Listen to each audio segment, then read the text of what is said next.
Introduction to LARP. LARP stands for Logic of Algorithms for Resolution of Problems. उसके नाम से ही हमें यह शो हो रहा है कि जी logic of algorithms for resolution of problems, यानी कि प्रॉब्लम्स को रिजोल्व करने के लिए हम लोग जो लॉजिक ऑफ एल्गोरिदम्स को यूज करेंगे। ये एक्चुअली लार्प एक सॉफ्टवेयर का नाम है।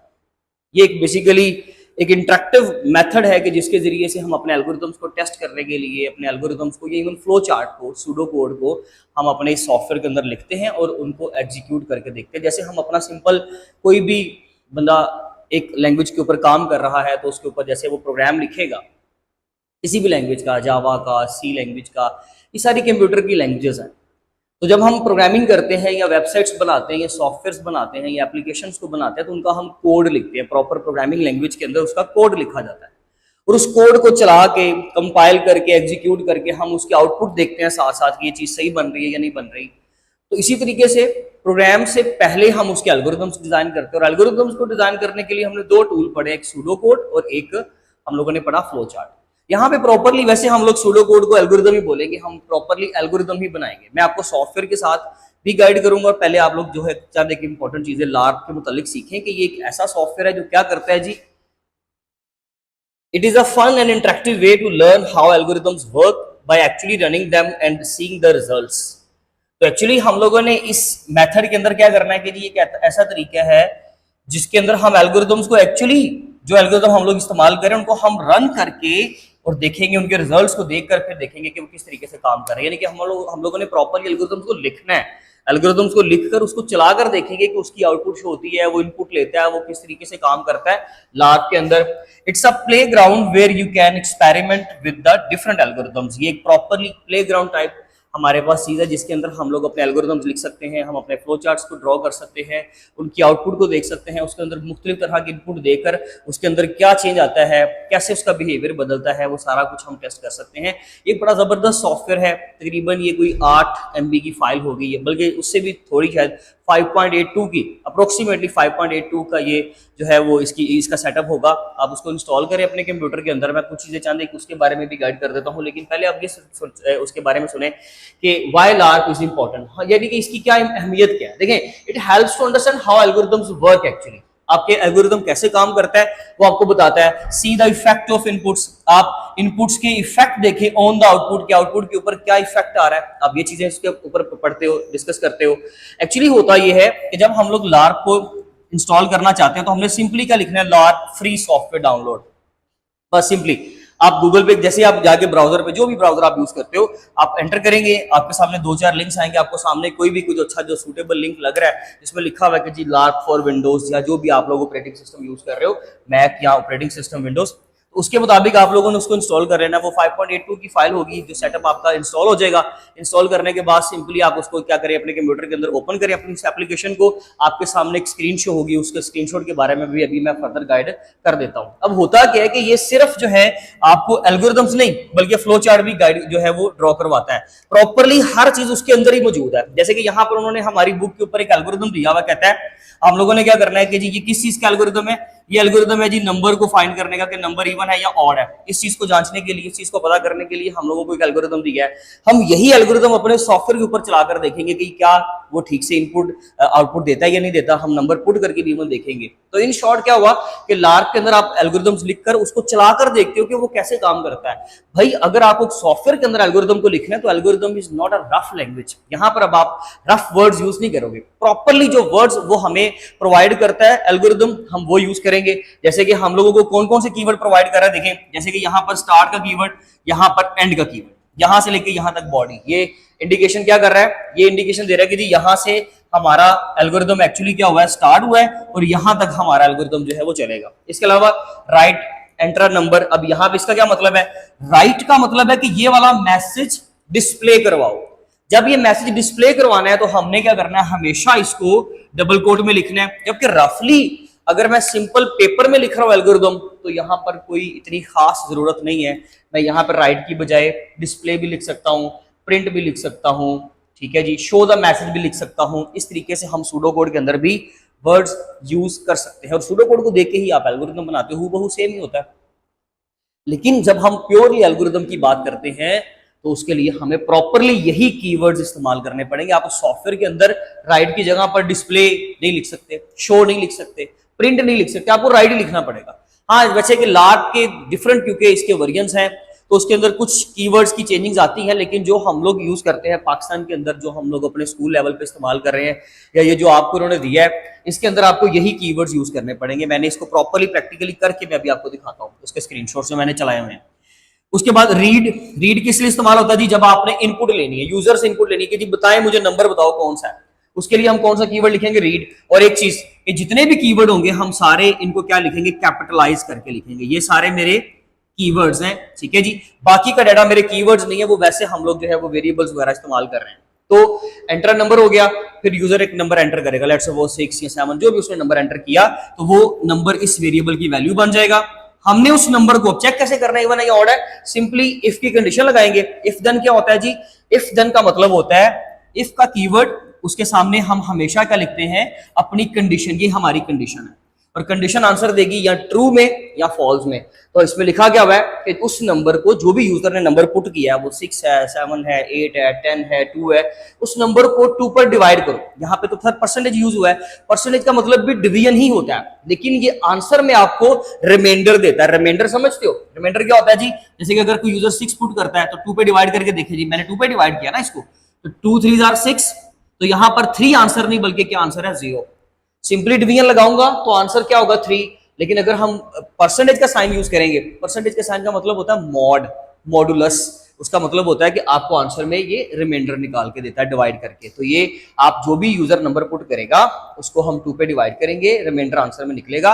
अगर नीचे 2 पे डिवाइड करने से नीचे कभी 0 आए तो वो नंबर इवन होता है, और अगर 2 पे डिवाइड करने से किसी भी नंबर को आप 2 पे डिवाइड करो बट आंसर नीचे 0 नहीं आए बल्कि 1 आए, क्योंकि 0 या 1 आएगा, इसके अलावा कोई नंबर नहीं आएगा। अगर नीचे 0 आए तो इवन, और अगर नीचे 1 आए तो ऑड। इसलिए मैंने लिखा कि अगर तो आंसर आ गया 0 और इक्वल टू, ये बेसिकली कंडीशन बनाने के लिए हम लोग सिंपल 1 टाइम इक्वल टू नहीं लिखते, हम 2 बार लिखते हैं इक्वल टू। अक्सर लार्क 1 इक्वल टू से भी चलेगा, लेकिन ये लॉजिकली आपको पता होना चाहिए कि ये 2 बार ही आना चाहिए। प्रोग्रामिंग में ये 2 बार आता है। 0 आएगा तो क्या प्रिंट करवाएंगे जी? देन क्या राइट कर दो? इवन। और ये डबल कोट लगाने जरूरी है राइट में। लेकिन अगर ये कंडीशन हो जाती है फॉल्स, तो फिर एल्स एक ऐसा कीवर्ड है जो उसके बाद लिखा होता है वो वाला मैसेज चलता है। अगर ये कंडीशन ट्रू हो जाए तो जो देन के आगे इससे नीचे वाली वेरी नेक्स्ट लाइन है आपकी वो चलती है, फिर एल्स नहीं चलता। यानी कि सर इसका ये मतलब हो गया कि या ये लाइन चलेगी या ये लाइन चलेगी। जी बिल्कुल ऐसा ही है, या एक हिस्सा ये चलेगा या ये वाला चलेगा, यानी कि या तो देन के बाद वाला ये चलेगा लाइन, या ये फिर एल्स के बाद वाली लाइन चलेगी। सिंपली दोनों नहीं चल सकती, ठीक है जी। तो फिलहाल के लिए अगर नंबर 6 होगा तो इवन प्रिंट हो जाएगा, एल्स क्या प्रिंट होगा जी? ऑड प्रिंट हो जाएगा, और ये प्रॉपरली आपको आउटपुट शो होगी। मैं अभी आपको दिखाता हूं। उसके बाद हमने इफ शुरू किया था ना, इफ एल्स डिसीजन मेकिंग के लिए हम इस्तेमाल करते हैं, जो हम लोगों ने फ्लो चार्ट में पढ़ा भी था। ये डायमंड सिंबल का मतलब इफ देन ही है। जैसे एल्गोरिथम है वैसे ही फ्लो चार्ट है, लेकिन जस्ट क्या है कि ये टेक्सचुअल फॉर्म में है। ये किस फॉर्म में है? ये डायग्राम की फॉर्म में, सिंबल्स की फॉर्म में। तो यहाँ पर एंड इफ, यानी कि इफ को एंड कर दिया, यहाँ पर आपके एल्गोरिथम को एंड कर दिया। मैंने आपको एल्गोरिथम यहाँ पर गाइड कर दिया है, स्क्रीनशॉट में आपको उसका भी शो करवाता हूँ। नेक्स्ट फिर आ गया हमारे पास वो एक फ्लो चार्ट है जी, उसमें वो कह रहा है कि जी आपने परसेंटेज कैलकुलेट करनी है। अगर किसी के मार्क्स जो है वो 90 से अबव हैं तो ए प्लस ग्रेड दे दो, अगर 90 के इक्वल हैं तो ए ग्रेड दे दो, और अगर 90 से कम है तो आप क्या दे दो उसको? लेस देन ए। लेस देन ए का मतलब आप उसको बी ग्रेड दे दो, या कुछ भी। तो हमने यहां से फ्लो चार्ट अपना स्टार्ट किया ओवल शेप सिंबल से, ओवल शेप सिंबल पे बंद कर दिया राइट। उसके लिए मैंने डबल कोट में वहां पे प्रॉपर मैसेज लिखा हुआ एंटर द परसेंटेज। मैंने यहाँ पर सिंपली, क्योंकि सिंबल छोटा बना था और डायग्राम हमारे पास जगह भी कम है, तो मैंने सिर्फ लिख दिया पर परसेंटेज। उसके बाद रीड द मार्क्स, ऐसे ही हो रहा है यहाँ पर भी कि यहाँ पर कुछ राइट में था कुछ रीड में था, तो वहां पर भी वही कीवर्ड्स है, लेकिन ये एल्गोरिथम किसी और चीज का है, वो किसी और चीज का। इस चीज को आदमी याद रखिएगा। रीड द मार्क्स, मार्क्स बताएं जी मुझे, इनपुट में मार्क्स बताएं। उसके बाद if the marks are greater than 90, अब ये डिसीजन मेकिंग की कंडीशन लगी हुई है। मार्क्स आर ग्रेटर देन 90, अगर ट्रू हुआ तो राइट क्या करना है जी? ए प्लस, यानी कि ए प्लस स्क्रीन पर शो करवा दो, ये ले डबल कोड लगा दिया, और यहां से इसको क्या कर दो? टर्मिनेट कर दो। लेकिन अगर ऐसा नहीं है, marks are not greater than और नॉट मोर देन 90, तो फिर फॉल्स। फॉल्स है तो फिर आप ये नहीं कह सकते कि बंदा फेल है। अभी आपके पास और कंडीशंस हैं। अगर मार्क्स 90 के इक्वल है तो ए ग्रेड प्रिंट कर दो, राइट कर दो और उसको टर्मिनेट कर दो। लेकिन अगर आपके मार्क्स 90 के इक्वल भी नहीं है, ग्रेटर देन भी नहीं थे, इक्वल भी नहीं है, तो इसका मतलब है 90 से कम है, तो फिर राइट में क्या करो, लेस देन 90। ये लेस देन 90 लिखा हुआ है, आप अपने तौर पे इसको मैसेज पूरा रिटर्न फॉर्म में लिख लीजिएगा, लेस देन 90, और फिर इसको क्या कर दिया, टर्मिनेट कर दिया। तो ये फ्लो चार्ट भी हम इसी सॉफ्टवेयर के ऊपर बना सकते हैं। अब चलते हैं स्क्रीन के ऊपर, मैं आपको चंद एक चीजें इसकी गाइड कर देता हूँ। देखिए जी, सबसे पहले आपके सामने एक जो है वो पिक्चर शो हो रही है, एक स्क्रीनशॉट शो हो रहा है। इसके अंदर अगर आप देखें तो सबसे पहले हम लोगों ने क्या किया है, जैसे ही मैं लैब को उसकी एप्लीकेशन को ओपन करूंगा तो मेरे सामने एक स्क्रीन आ जाएगी, जो स्क्रीन आपको इस वक्त स्क्रीन पर शो हो रही है अपने कंप्यूटर की स्क्रीन पे या मोबाइल की स्क्रीन पे।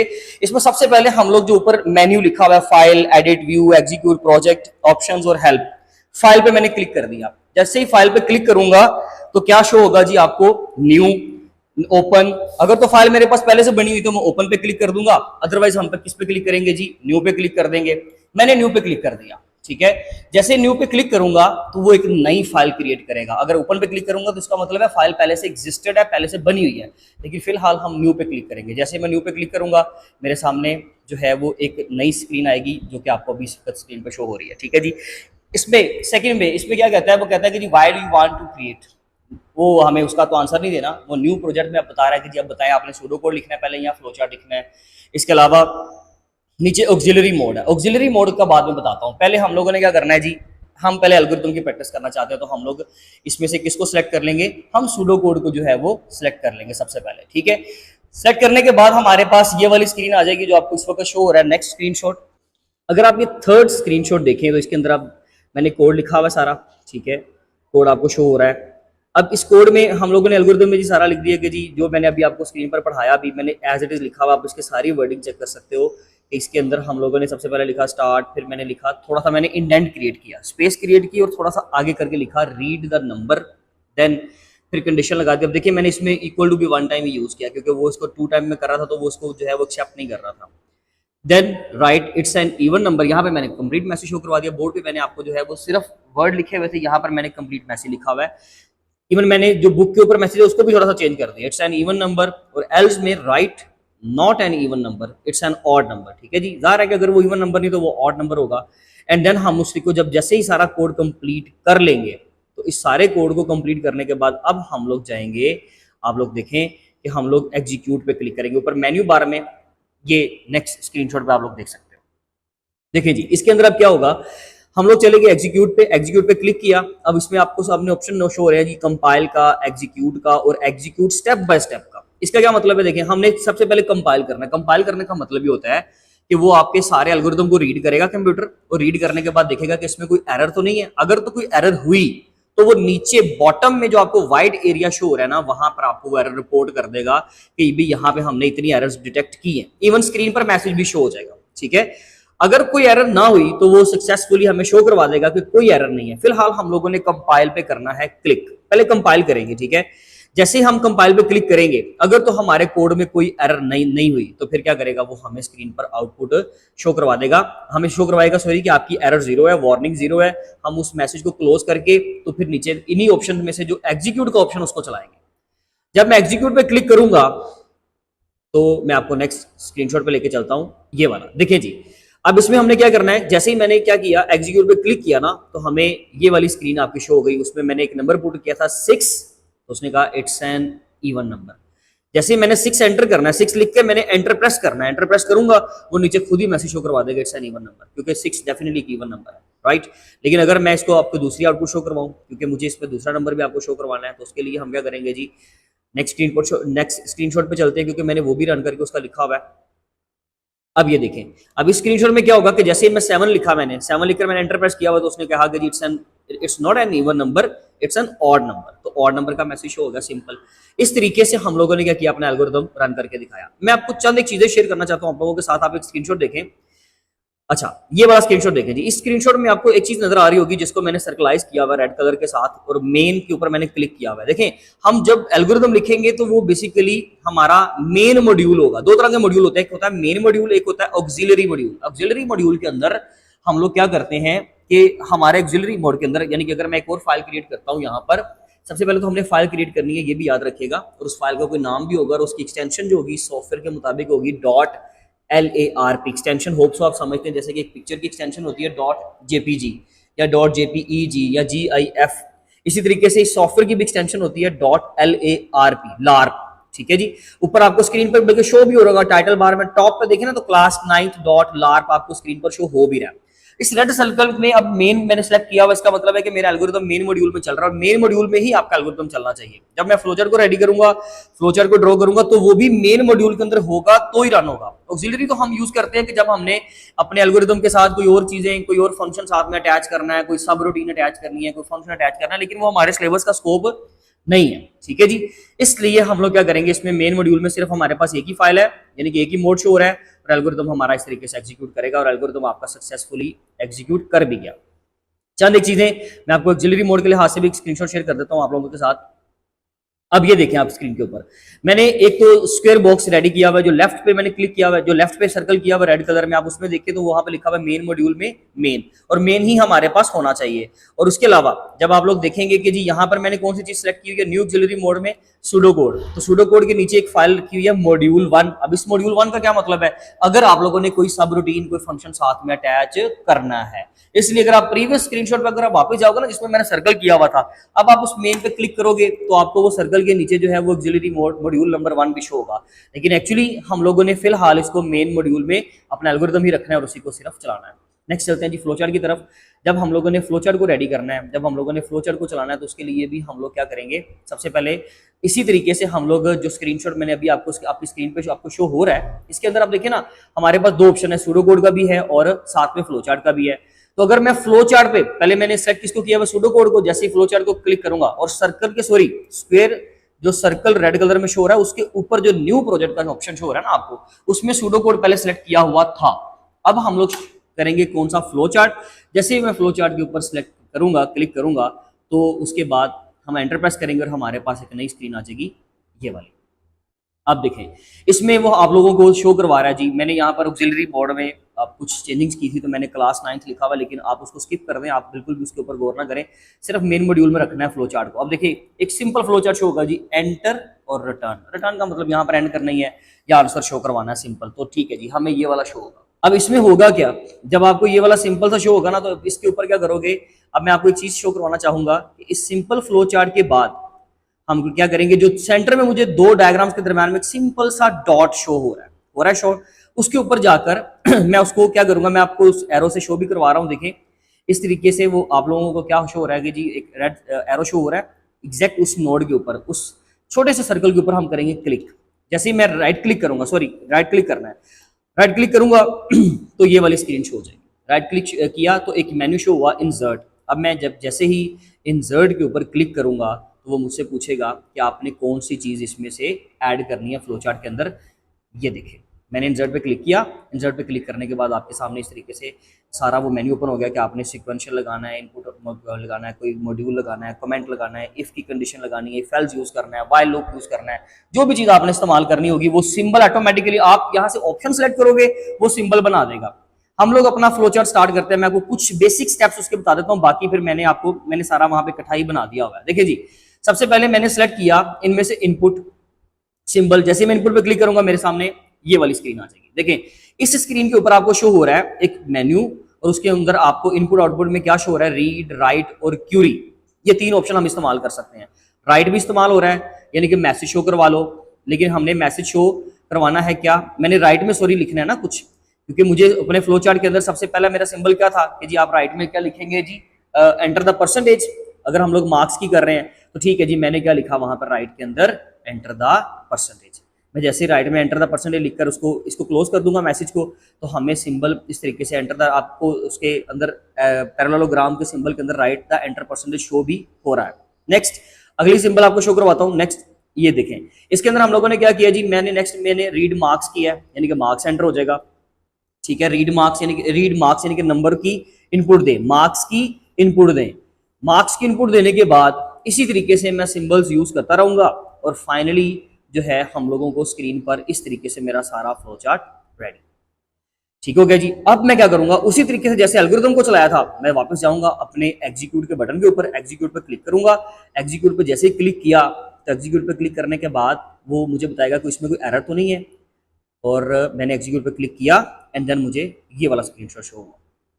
ये स्क्रीन पर क्या आया जी कि आपको एक एरर मिल रही है। अब एरर क्या है, कैसे पता चलेगा? नीचे बिल्कुल बॉटम में देखें, the keyword enter can not be used in this context. Enter का कीवर्ड क्यों? क्योंकि मैंने राइट के सामने जो मैसेज था उसको डबल कोड में बंद नहीं किया हुआ, इसलिए यहां पर शो हो गया एंटर द परसेंटेज का कीवर्ड, उसके ऊपर वो शो करवा रहा है कि डबल कोड लगाओ भाई। इसलिए हमने क्या करना है, मैंने एरो से आपको शो भी करवाया है कि ये वाले हिस्से में एरर आ रही है, तो हम क्या करेंगे, उसको सिलेक्ट करेंगे, उसके ऊपर जैसे ही मैं राइट क्लिक करूंगा, जैसे ही मैं राइट क्लिक करूंगा तो वो क्या करेगा, उसको हमें कहेगा कि जी आप इसको जो है ना वो एडिट कर लें। उसके लिए आपके सामने ये वाला स्क्रीनशॉट शेयर कर रहा हूँ। इस तरीके से आप लोगों को जो है वो राइट जो है वो शो हो जाएगा स्क्रीनशॉट, और इसके ऊपर आप अपना क्या करेंगे जी, एंटर द परसेंटेज। अब अपनी परसेंटेज एंटर करें, यानी कि उसके ऊपर मैंने डबल कोड लगा दिया, और डबल कोड लगाने के बाद अब आप लोगों ने क्या करना है, अब इसको जब आप चलाओगे तो वो शो करवाएगा जीरो एरर, यानी कि इसमें कोई एरर नहीं है, कोई वार्निंग नहीं है, and now we are good to go. इस स्क्रीनशॉट में आप देख रहे हो कि आपको कोई वार्निंग शो नहीं हो रही, कोई एरर शो नहीं हो रही, और आपका सारा फ्लो चार्ट जो है वो ठीक से बन गया हुआ है। राइट, अब हम क्या करेंगे, जैसे ही मैं आउटपुट पे शो करूंगा, एग्जीक्यूट पे क्लिक करूंगा, रन करूंगा, तो मुझे इस तरीके से ब्लैक स्क्रीन के ऊपर शो हो जाएगा। मैं यहाँ पर कर्सर जहाँ पे ब्लिंक कर रहा है, अगर मैं यहाँ पे मार्क्स एंटर करूंगा तो मुझे उसके मुताबिक क्या होगा, परसेंटेज शो होगा। लेकिन मैंने इसमें कुछ एक गलती की थी, इस वजह से ये आउटपुट आपको अभी फिलहाल शो नहीं करवाएगा। मैंने आपको वो पॉइंट स्टार्टिंग में बताया था कि हम लोगों को क्या करना है, मेन मॉड्यूल में फ्लोचार्ट लिखना, लेकिन मैंने एक ही बार फाइल बनाई, उसी के अंदर मैंने मेन मॉड्यूल के अंदर तो एल्गोरिथम लिख दी। अब देखेंगे इसमें अगर हम लोग मेन मॉड्यूल में अगर हम लोगों ने सिलेक्ट किया होता इस तरह से, अगर हम लोगों ने मेन मॉड्यूल में सेलेक्ट किया होता, फ्लोचार्ट वहां पे बनाते हम मेन मॉड्यूल के अंदर, तो हमें कोई प्रॉब्लम ना आती, और ये सिंपली फ्लोचार्ट आपका रन भी करता और आपको शो भी करवाएगा, और आप बेफिक्र होकर इसकी प्रैक्टिस कर सकते हो। सिंपल सी 5-6 MB की फाइल है, इसको डाउनलोड करें और लाजमी तौर पे इसके ऊपर प्रैक्टिस करें, क्योंकि ये प्रैक्टिकल में जब आप लोगों का मैट्रिक का प्रैक्टिकल होगा 10th के एग्जाम्स के बाद, तो लाजमी तौर पर वो लार्क के ऊपर काम करवाएंगे, क्योंकि ये एक बहुत ही इंपॉर्टेंट आपका प्रैक्टिकल का पोर्शन है।